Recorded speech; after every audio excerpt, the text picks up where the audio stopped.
प्रयागराज में आस्था की डुबकी को लेकर और उसके साइंटिफिक महत्व की बात कर रहे हैं। बद्री जी महाराज, आपके पास आते हुए देखिए, एक तरफ गंगा है, एक तरफ यमुना है और बीच में जो विलुप्त सरस्वती गुप्त सरस्वती है, इन तीनों का मिलन होता है। लोग यमुना जी में भी स्नान करते हैं, लोग गंगा जी में भी जाके स्नान करते हैं और जिनको वक्त मिलता है वो बिल्कुल सेंटर में जाके वहां भी स्नान करते हैं। ये बताइए कितना महत्व है गंगा में स्नान, यमुना में स्नान का, दोनों में अंतर कितना है? और अगर हम कहें कि प्रयागराज में आस्था की डुबकी और वो भी इस समय में, बद्री जी महाराज।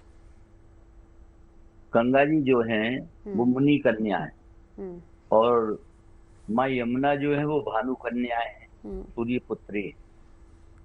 माँ यमुना और गंगा दोनों का जो महत्व है उसका जितना भी वर्णन किया जाए शास्त्रों में उतना ही कम है। भगवान श्री कृष्ण की छठी पटरानी है श्री यमुना जी, ये उनका भौतिक स्वरूप है और आध्यात्मिक रूप से वह भगवान के गोलोक धाम में निवास करती है। यहाँ तीर्थराज प्रयाग के सेवा के रूप में उनको उपस्थित किया गया है। ये गंगा और यमुना क्या है, और तीर्थराज प्रयाग तो बीच में विराट रूप से विराजमान है और उनके एक तरफ मुनि कन्या, एक तरफ भानु कन्या, ये दोनों अपनी लहरों से चमर डुला रही। सिता सिते यत्र तरंग चामरे, एक का रंग श्वेत है, शुभ्र वर्ण है, और एक का श्याम वर्ण है। एक श्वेत और श्याम चमर लेकर के ये दोनों तीर्थराज प्रयाग के लिए चमर डुला रही। सिता सिते यत्र तरंग चामरे, नद्यौ विभाते मुनि भानु कन्यके, और नीलात पत्रम बट एव साक्षात, नीले छत्र के रूप में साक्षात बट जिनके ऊपर विद्यमान है। जैसे कोई राजा महाराजा धराज विराजमान होते हैं, उनके ऊपर छत्र होता है, उनके चारों तरफ दोनों तरफ चमर डुलाए जाते हैं। इस तरह से तीर्थराज प्रयाग की सेवा में यहाँ पर गंगा और यमुना चमर डुला रही।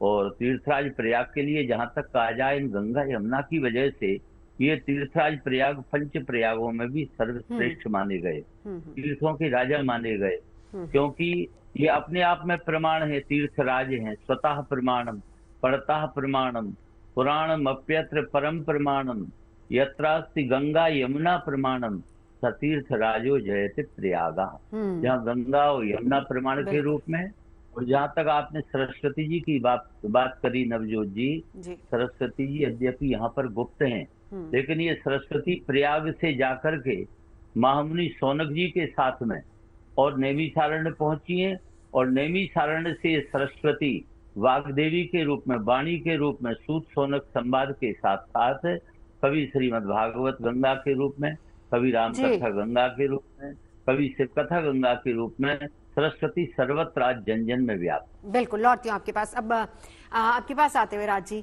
देखिए शास्त्रों में क्या वर्णन है उसका जिक्र तो किया, एक चीज और जरा क्लियर कीजिए कि प्रयागराज में उस संगम में डुबकी लगाना आस्था की, और गंगा यमुना तो और जगह भी है, और वहां पर जाके आस्था की डुबकी लगाना, कितना अंतर होता है? देखिए बहुत अंतर होता है, ये बहुत सिंपल है। मैं बड़ा एक साधारण अगर शब्द में नवजोत जी समझाने का प्रयास करूं, एक तो आप क्रिकेट मैच एक पूरे लोगों के साथ बैठ करके स्टेडियम में देख रहे हैं, राइट, और दूसरा आप क्रिकेट मैच अपने घर पर बैठ करके देख रहे हैं। अब आप सोचिए कितना डिफरेंस है दोनों के अंदर। देख आप वही चीज रहे ना, हम लोग क्रिकेट में शायद फाइनल पर चर्चा कर रहे थे कि आज कौन प्रदर्शन करेगा, तो ऊर्जा ज्यादा, यस ऊर्जा। तो इसी प्रकार से, क्योंकि श्री रामचरितमानस के अंतर्गत गोस्वामी तुलसीदास जी ने कहा, मैं बार बार आपके कार्यक्रम में रहा हूं और बार बार मैंने इस चर्चा को किया है कि कौन 68 करोड़ देवी देवता देव दनुज किन्नर नर श्रेणी सादर मज्जहि सकल त्रिवेणी, अगर 68 करोड़ देवी देवता वहां पर आकर के और उनकी जो सात्विक ऊर्जा है वो वहां पर मौजूद है,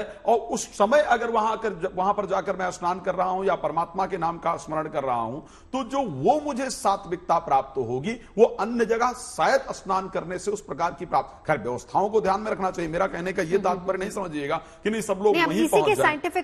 तो अब हम उसका साइंटिफिक, अगर गंगा जी के साइंटिफिक महत्व को लेकर के बात करेंगे, सबसे पहले नवजोत जी एक बात बता दूं, सनातन धर्म की एक एक चीज की अगर मैं बात करूंगा, दिया जलाने से लेकर के यज्ञ करने तक से लेकर के सूर्य को जल देने से लेकर के कोई भी ऐसी चीज नहीं है जो साइंटिफिक ना हो।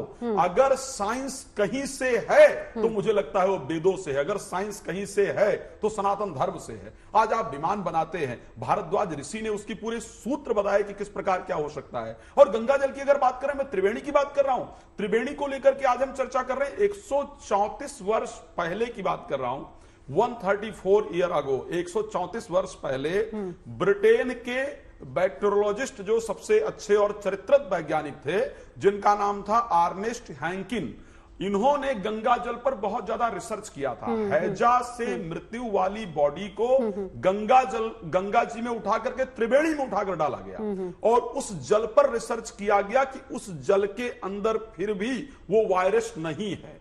गंगा जी के अंतर्गत बैक्टीरियोफेज करके एक वायरस होता है जो हानिकारक बैक्टीरिया को स्वतः नष्ट कर देता है। तो गंगा जल, बाकी तो आप सब लोग दिखा ही रहे हैं कि इस प्रकार से टीबी जैसे संक्रमण को भी, टीबी के जो संक्रमित जो वायरस होते हैं, वो जो बैक्टीरिया होती उसको नष्ट करने का भी जो प्रभाव होता है वो गंगा जल के अंतर्गत होता है। बिल्कुल, अपनी बात आप पूरी कीजिएगा।